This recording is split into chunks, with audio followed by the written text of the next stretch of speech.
75세 정옥희 씨는 죽음을 앞둔 순간 딸에게 말했습니다. 나는 다시 태어나도 너의 엄마이고 싶다. 30대 늦은 나이에 결혼한 정 씨는 이듬해 어여쁜 딸을 낳았습니다. 그리고 그날은 정 씨가 죽는 날까지 잊지 못한 경이롭고 아찔한 순간이었습니다. 하지만 현실은 전혀 아름답지 못했습니다. 없는 사람끼리 만나 친정이나 시댁의 도움도 없이 단칸방에서 시작한 신혼은 정말 말 그대로 방 한 칸 있는 집에서의 삶이었습니다. 화장실은 문 밖을 나가야 했었고 그마저도 공용 변소를 사용해야 했습니다. 당장 먹고 살기도 바쁜데 아이까지 태어났으니 삶이 막막하지 않을 수 없었습니다. 형수 그러지 말고 내가 트럭 한 대 빌려줄 테니까 이거 팔아요. 그러면 지금보다는 돈벌이가 되지 않겠어요? 어느 날 남편의 남동생이 정씨 부부의 사정을 딱하게 여겼는지 생선 장사를 해보라고 제안했습니다. 시동생은 트럭으로 물건을 팔기도 했고 작은 사업도 하고 있어서 제법 살림이 나았던 사람이었습니다. 정씨 부부는 자신들도 그렇게 될 수 있으리라는 희망에 가슴이 부풀었습니다. 정씨는 어린 딸을 포대기에 업고 길거리로 나가 생선을 팔기 시작했습니다. 생선 사세요. 맛있는 고등어 있어요. 부끄러운 듯 중얼거리는 정씨의 목소리는 안타깝게도 손님들의 발걸음을 붙잡지 못했습니다. 그건 정씨의 남편도 마찬가지였습니다. 이런 일을 해본 적이 없었던 데다 원래 내성적인 성격도 장사의 발목을 잡았습니다. 게다가 트럭으로 돌아다니는 데 들어가는 기름값조차 건지지 못하는 날들이 계속되었습니다. 하루 종일 등에 업힌 딸도 고생이었지만 정씨 부부는 점점 지쳐갔습니다. 형수, 아무리 그래도 정상금은 줘야 해요. 나도 들어간 돈이 있으니까. 하루에 판 돈에서 일부 떼서 줘야죠. 그렇게 되면 정말 일은 일대로 하고도 하루 종일 벌어도 돈은 마이너스가 될 판이었습니다. 어쩌면 좋아요. 이러다가는 아기 분유값도 못 내겠어요. 안 되겠어요. 내일부턴 당신 혼자 나가봐요. 나는 다른 일을 찾아볼게요. 그날부터 정 씨는 낮에는 파출부 일을, 저녁에는 식당에서 설거지를 하며 하루하루를 버텼습니다. 물론 그때도 정 씨는 어린 딸아이를 등에 매단 채였습니다. 허리가 부러지는 한이 있어도 이 아이만큼은 굶길 수 없었습니다. 그렇게 몇 년을 일했고 남편도 생선 장사를 접고 공사판에서 일하게 되었습니다. 하지만 가난은 아무리 떨쳐내려 해도 끈질기게 정씨 부부를 따라왔습니다. 밤낮 없이 일해도 월세 내고 생활비를 제하면 손에 남는 건 거의 없었습니다.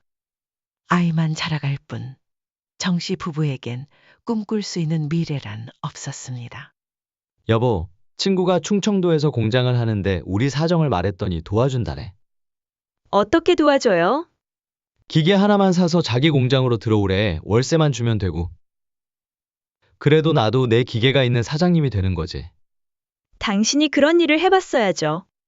일이야 배우면 되지. 이 상황에서 뭘 못하겠어. 이미 한 차례 시동생의 말을 믿고 나섰다가 실패했던 터라 정 씨는 쉽게 마음을 주지 못했습니다. 이제 당신 그렇게 살 수는 없잖아. 내가 이번엔 제대로 한번 해볼게. 그 기계가 얼만데요? 그게 1억이 조금 넘는데. 그 당시에 1억은 어마어마한 금액이었습니다. 기계 살 돈이 어딨어요? 대출도 받고 친구한테도 빌리기로 했어. 금방 갚을 수 있어. 이건 마지막 기회라고 생각하자. 결국 정씨 부부는 얼마 되지 않는 살림을 모두 정리해 충남 조치원으로 내려가게 되었습니다. 그 시절 조치원은 아무것도 없는 시골 동네였습니다. 연고라고는 남편의 고향 친구 하나뿐이었죠. 남편은 그렇게 공장을 시작했고 정 씨는 방 딸린 작은 가게를 얻어 야채 가게를 운영하게 되었습니다. 전부 빚으로 시작한 일이었기 때문에 처음엔 쉴 틈도 없이 일만 했습니다. 손님이 없을 때도 앉아 쉬는 법 없이 남편의 공장에서 나오는 플라스틱 부품을 깔끔하게 칼로 다듬었고, 때로는 칼로 동태포를 하루 종일 뜨기도 했습니다. 허리며 손목이며 성한 데가 하나 없었습니다. 엄마, 내 친구는 피아노 학원 다닌대요. 나도 피아노 치고 싶다. 피아노, 내 친구들은 다 다닌다는데? 빚더미에 눌려 살던 정 씨였지만 딸아이의 말에 차마 돈이 없다는 한마디를 할 수 없었습니다. 남들보다 풍족하진 못해도 남들 다 하는 것쯤은 딸에게도 시켜주고 싶었습니다. 그래서 비싼 학원비를 감당하며 딸이 원하는 대로 해주었습니다. 까짓것 정말 어려우면 자신이 한 끼 덜 먹으면 될 일이라 여겼습니다. 다행히도 그 무렵 남편의 공장도 자리를 잡기 시작했고, 동네에 유일했던 정 씨의 야채 가게도 손님이 점점 늘어났습니다. 이제 우리 인생이 좀 피나 봐요. 정 씨와 남편은 부둥켜 안고 울었습니다. 하지만 하늘은 또 한 번 잔인한 장난을 준비하고 있었습니다. 여보 어떡해. 왜 그래요? 영철이 그놈이 공장을 팔아버리고 도망가 버렸어. 그게 무슨 말이에요? 나도 이게 도대체 무슨 일인지 모르겠어. 가보니까 공장이 텅텅 비어 있었어. 정 씨는 그 자리에 털썩 주저앉고 말았습니다. 그 무렵 IMF 사태가 터졌고 전 국민이 경제난에 휘청거리기 시작했습니다. 정 씨 부부도 예외는 아니었습니다. 결국 야채 가게도 문을 닫게 되었고, 남편의 공장은 계속 운영되긴 했지만 생활은 점점 더 팍팍해졌습니다. 더구나 충남까지 끌어들였던 남편의 고향 친구는 정 씨의 기계까지 모두 팔아버리고 종적을 감춰버렸던 겁니다. 정 씨에게 남은 건 산더미 같은 빚뿐이었습니다. 그때가 정 씨가 40 중반쯤 되었을 때였고, 딸은 초등학교 졸업을 앞두고 있던 어린 나이였습니다. 그 당시 뉴스에는 하루가 멀다 하고 생활고에 지친 가족의 동반자살 소식이 흘러나왔습니다. 하지만 정 씨는 어린 딸을 생각해서 정말이지 그런 선택만큼은 할 수 없었습니다. 하루아침에 쫄딱 망한 정 씨 부부는 쫓기듯 정 씨의 제주도 친정집으로 향했습니다. 유배 가듯 바다를 건너 도착한 친정집에서도 생활은 쉽게 나아지지 않았습니다.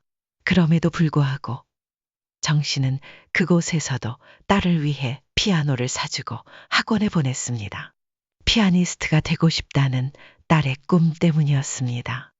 제주도에서 정 씨는 보습학원에서 청소 일을 하게 되었고, 남편은 일용직으로 건설 현장에 나가게 되었습니다.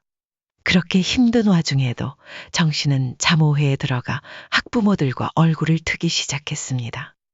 자모회에 들어야 딸의 학교 생활이 편해진다는 말에 멋모르고 시작한 일이었습니다. 자모회엔 별이 셋, 아니 넷쯤 달린 듯한 우아하게 차려입은 학부모들이 한낮에 만나 밥 먹고 커피를 마시는 모임이었습니다. 그 당시 금액으로 한 번 모임에 15,000원이 들었습니다. 정 씨는 초라해 보이지 않으려 분수에 맞지 않는 노력을 해야만 했습니다. 선아는 피아노 친다면서요? 네, 피아니스트가 되고 싶대요. 어머, 음악하려면 유학도 보내야 하고 돈도 많이 든다던데. 선아 아빠가 돈 잘 벌어오나 보다. 여자들은 웃으며 말했지만 정 씨는 웃을 수 없었습니다. 유학은커녕 지금 앞에 놓인 커피값조차 손이 부들부들 떨릴 만큼 부담스러웠기 때문이었습니다.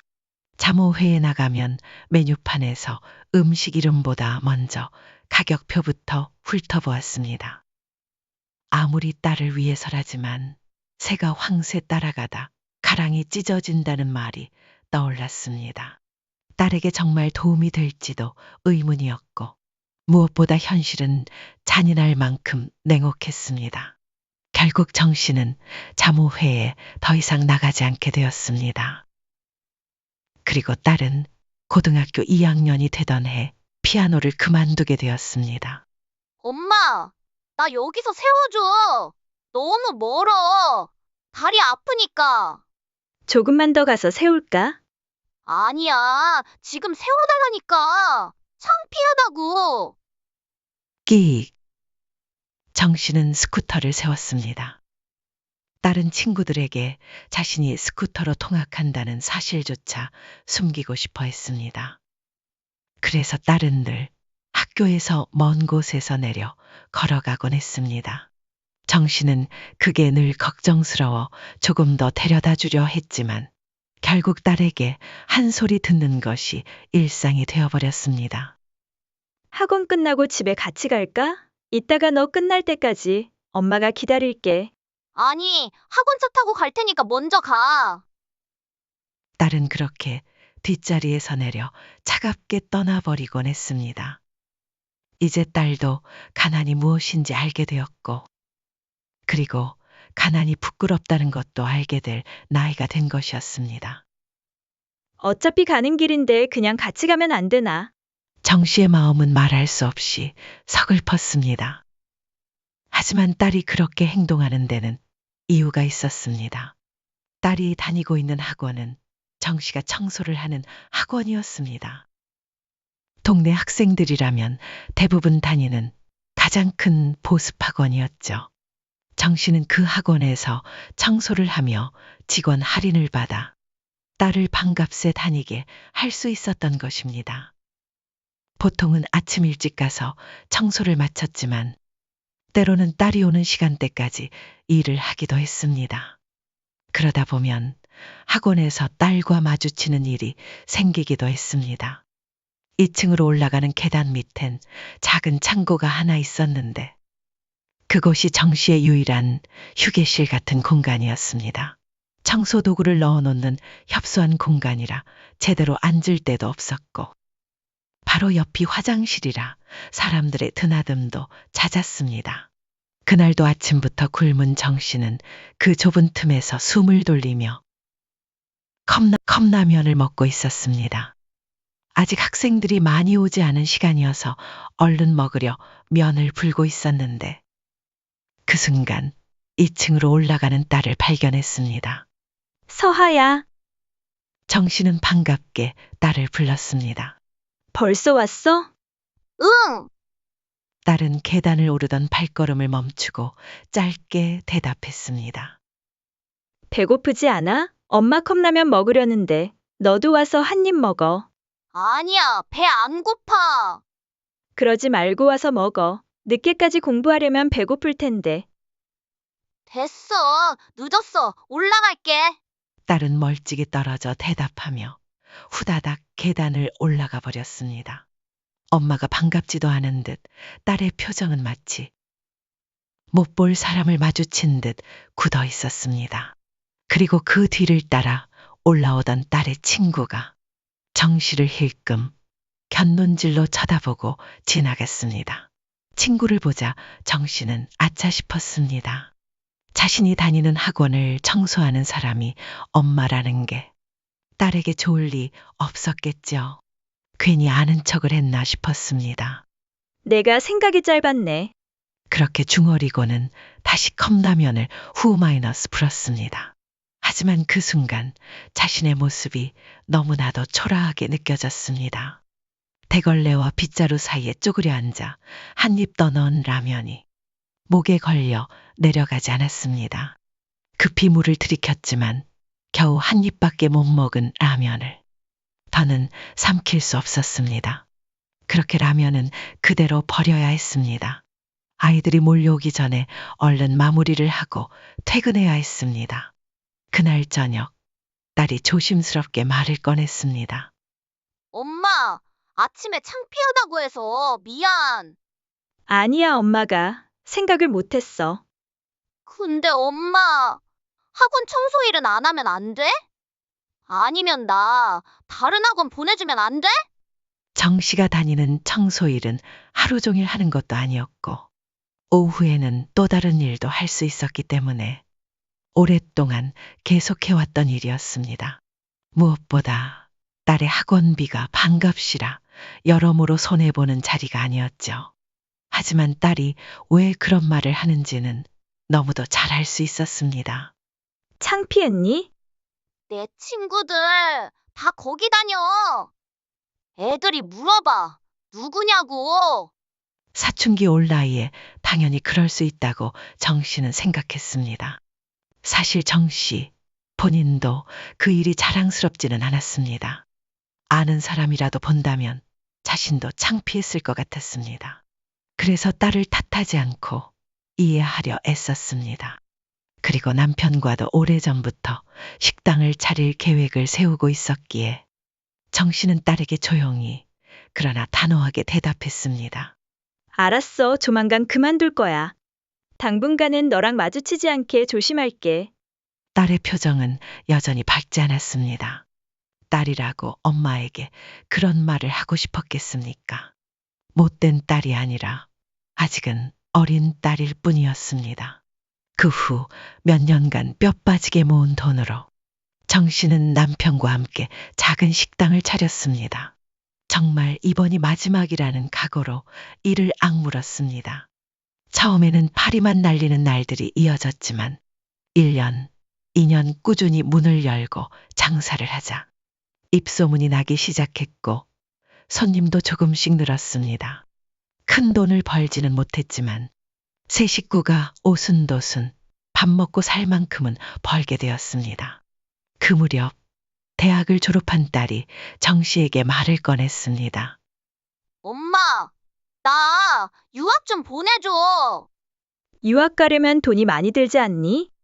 그래도 유학을 다녀와야 남들보다 좋은 직장에 취직할 수 있어. 지금 우리 형편이 어떤지 알아? 다녀오면 엄마한테 손 안 벌려. 마지막이야. 다 생각하고 말하는 거야. 딱 2년만 보내주면 안 돼? 정 씨도 마음은 굴뚝 같았습니다. 2년이고 3년이고 딸이 원하는 대로 다 해주고 싶은 게 엄마 마음이었죠. 하지만 유학은 1에서 2천만 원 가지고 해결될 일이 아니었습니다. 선아야, 유학을 꼭 가야 하는 거니? 그 순간 딸은 울먹이며 말했습니다. 엄마, 내가 왜 피아노 그만뒀는지 알아? 다른 애들은 비싼 레슨 받으면서 피아노 배웠어. 나는 그냥 동네 학원 다녔어. 특별한 교육 하나도 못 받아봤는데 어떻게 음악을 하겠어? 우리 집은 늘 가난해서 내가 할 수 있는 게 아무것도 없었어. 근데 남들보다 공부 시작도 늦었고 이번에도 안 가면 나 정말 성공 못할 것 같아. 남부럽지 않게 키우고 싶었던 딸. 무엇을 희생해서라도 원하는 건 다 들어주고 싶었습니다.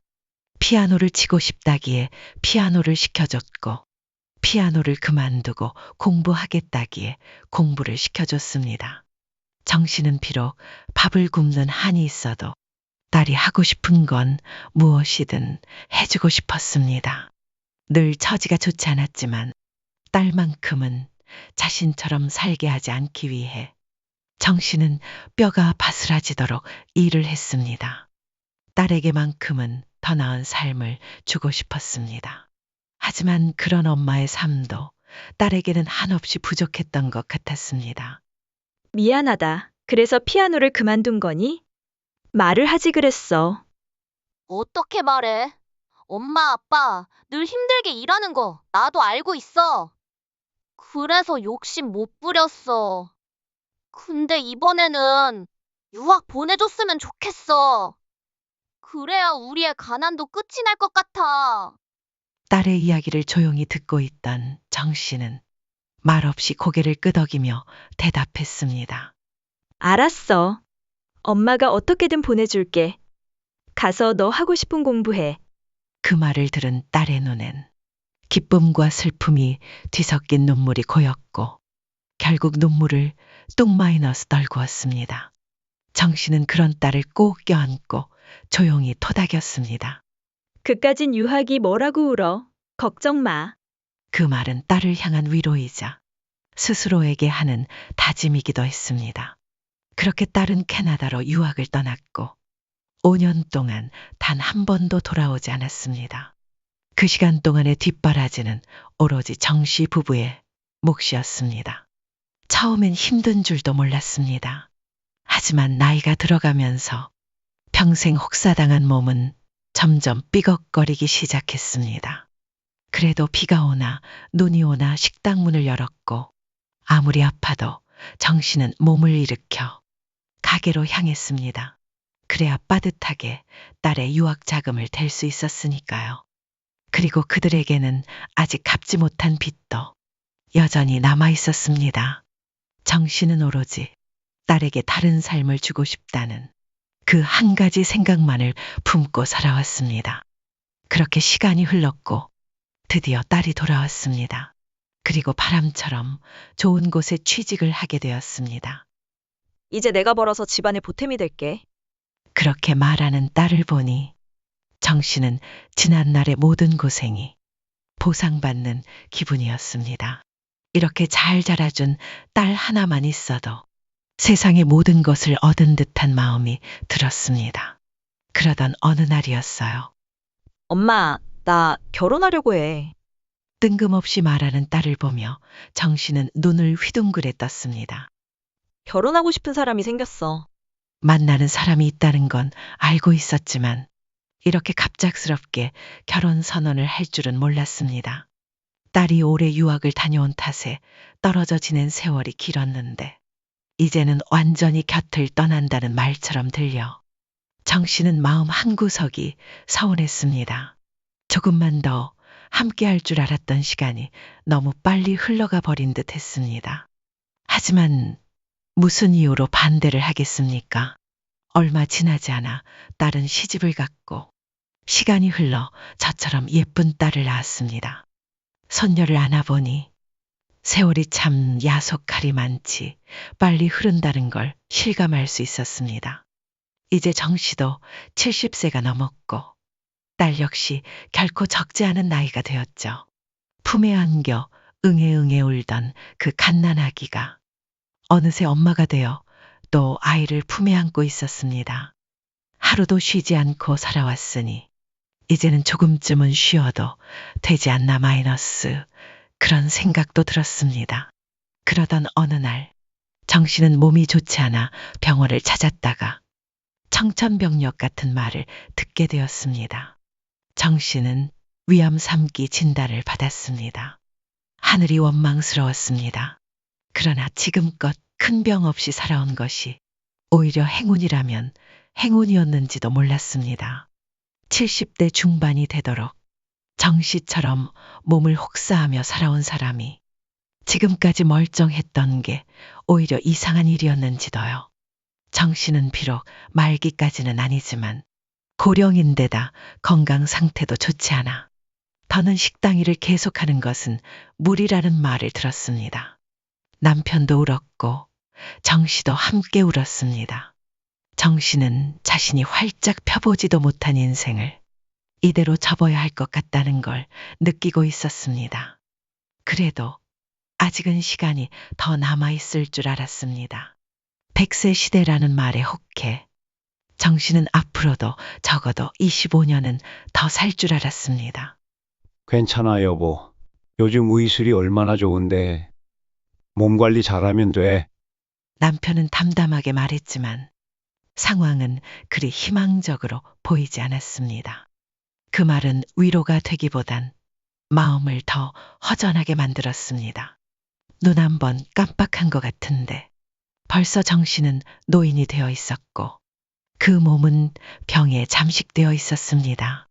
시간은 활시위를 떠나 날아가는 화살처럼 아무도 붙잡을 수 없을 만큼 빠르게 흘러가고 있었습니다. 그리고 곧 그 끝에 닿을 것만 같았습니다. 당신 나을 때까진 식당 문 닫고 건강 회복에만 신경 씁시다. 정씨는 고개를 끄덕였습니다. 자신이 위암에 걸렸다는 사실을 완전히 받아들이기까진 조금의 시간이 필요했지만 결국 담담히 받아들이게 되었습니다. 그리고 이윽고 이 사실을 딸에게 어떻게 말해야 할지를 두고 고민이 깊어졌습니다. 그 무렵 마침 딸에게서 연락이 왔습니다. 곧 찾아오겠다는 소식이었습니다. 밥은 먹었니? 응, 먹었지. 왜 혼자 와? 수영이는 어쩌고? 엄마한테 할 말이 있어서 애 아빠한테 맡기고 왔지. 딸의 표정이 심상치 않게 굳어 있었습니다. 정 씨는 긴장했습니다.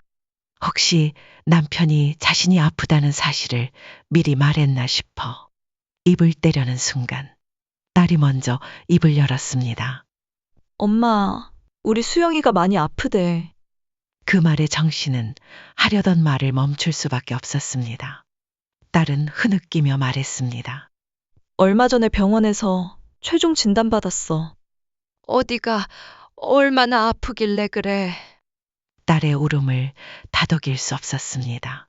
손녀 수영이가 난치병에 걸렸다는 소식이었습니다. 그게 무슨 말이냐? 왜 우리 수영이가, 왜 하필이면 내 딸한테 이런 일이. 정 씨는 망연자실했습니다. 어떤 말도 입 밖으로 나오지 않았습니다. 가슴이 찢어지는 듯 아팠습니다. 아픈 손녀도 걱정이었고 그 사실에 무너진 딸을 바라보는 것도 너무나 괴로웠습니다. 그래서 그 순간 정 씨는 참으로 전하고 싶었던 이야기, 자신도 병에 걸렸다는 사실을 차마 딸에게 말하지 못했습니다. 딸은 한참을 울다가 조용히 돌아갔습니다. 정 씨는 오랜 시간 고민하며 혼자 앉아 있다가 남편에게 조심스레 말을 꺼냈습니다. 여보, 아무래도 우리가 좀 더 일을 해야겠어요. 우리 손녀 치료비가 많이 든다네. 그걸 왜 당신이 벌어야 하는데?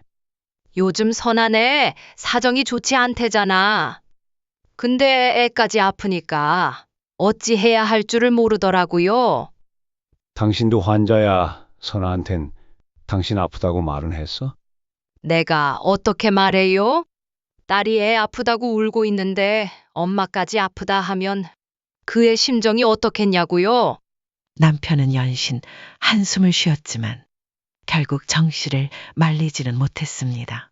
딸이 치료비를 달라고 한 것도 아니었지만 정 씨는 가만히 있을 수 없었습니다. 나야 금방 갈 사람이지만 우리 애들은 아니잖아요.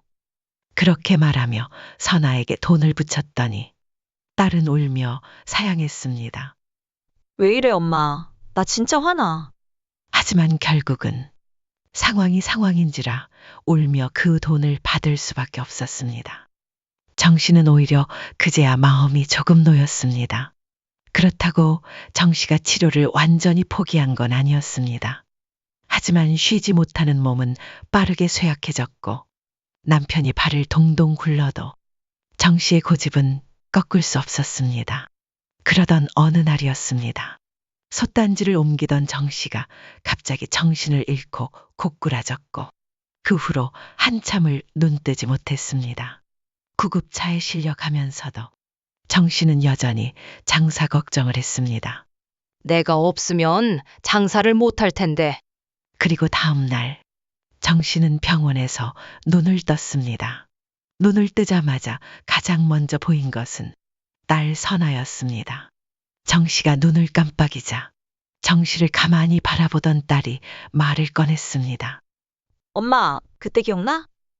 나 고등학교 때 학원에서 마주쳤잖아. 엄마, 창고에서 라면 먹고 있었지. 정 씨는 그 이야기를 듣고서야 희미하게 그날을 떠올릴 수 있었습니다. 나는 살면서 늘 그때 일이 떠올랐어. 내가 그때 왜 그랬지? 왜 엄마를 모른 척했지? 가서 반갑게 안아주고 라면 나눠 먹고 그걸 왜 못했지? 뭐가 그렇게 창피했을까? 정말 미안했어. 그때만 생각하면 눈물이 났어. 그랬어? 엄마는 기억도 잘 안 나. 정 씨는 쉰 목소리로 힘겹게 대답했습니다. 나는 그때 엄마 표정 같은 것도 다 생각나는데 그런 걸 왜 마음에 담아두고 살아? 내가 불효자식이야. 평생 엄마를 외면하고 산 것 같아. 그리고 이렇게 아픈 것도 모르고 살았어. 왜 나한테 말을 안 했어? 그냥 너 걱정할까봐 그랬지. 숨길 게 따로 있지. 딸은 울며 화를 냈습니다. 나는 그런 줄도 모르고 내 딸 아프다고 엄마한테 그렇게 굴고 그럼 당연히 내 딸 아픈 게 제일 중요하지. 그럼 엄마는? 나도 내 딸이 제일 중요하니까 말 안 한 거지. 그런다고 내가 좋아할 줄 알고? 아니야. 내가 좋아하길 바라서 그런 게 아니라 내가 좋아서 그런 거야. 너 힘든 거 그게 더 싫어서. 딸은 그 자리에서 끝내 흐느꼈습니다. 엄마는 평생 그렇게 힘들게 살다가 병까지 났는데 아직도 딸 타령이야. 피아노 시켜줘라. 유학 보내줘라. 엄마를 그렇게 쥐어짜면서 살았는데 내가 밉지도 않아? 그 말에 정 씨는 도리어 미소 지었습니다. 밉긴 왜 밉니? 평생 너 키우며 살아서 너무 행복했는데? 너 때문에 힘든 적 없어. 너 때문에 살았어. 나는 엄마처럼 못 살 것 같아. 나도 내 딸을 사랑하지만 그렇게 모든 걸 다 주고는 못 살 것 같아. 딸은 눈물을 흘리며 말했습니다. 너도 살다 보면 그렇게 돼. 그냥 나는 널 낳는 순간부터 널 위해 살게 됐어. 돈 없어서 사는 게 힘들었어도 우리 딸 때문에 힘든 적은 한순간도 없었어. 널 떠올릴 때는 늘 행복했던 기억만 떠올라. 엄마 앞에서 피아노 쳐준 거, 시험 잘 봤다며 방방 뛰던 거, 정 씨는 흐느끼는 딸을 조용히 바라보다가 가늘게 웃으며 말했습니다. 울지 마라. 엄마가 지금 당장 죽는 것도 아닌데? 뭘 그렇게 우니?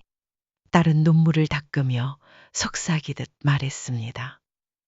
이렇게 누워있으니까 우리 엄마 너무 늙은 것 같아. 왜 난 몰랐지? 미안해, 엄마.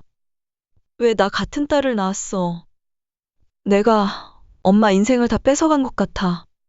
딸은 정 씨의 손을 꼭 잡고 참았던 눈물을 터뜨리며 오열했습니다. 정 씨는 그제야 자신의 몸이 이제는 정말 예전 같지 않다는 것을 실감했습니다. 그토록 아픈 몸을 그렇게 혹사시켜왔던 것이 분명했습니다. 하지만 그 순간에도 정 씨는 말했습니다. 엄마는 말이야.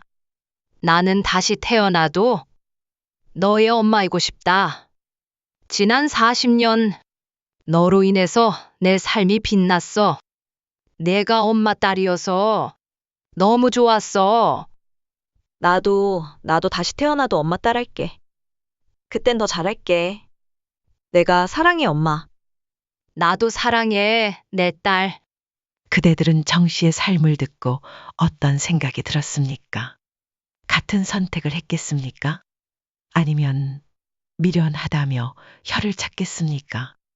부디 이 사연의 주인공 정 씨의 남은 날들이 평안하기를 진심으로 응원해 주시길 바라오.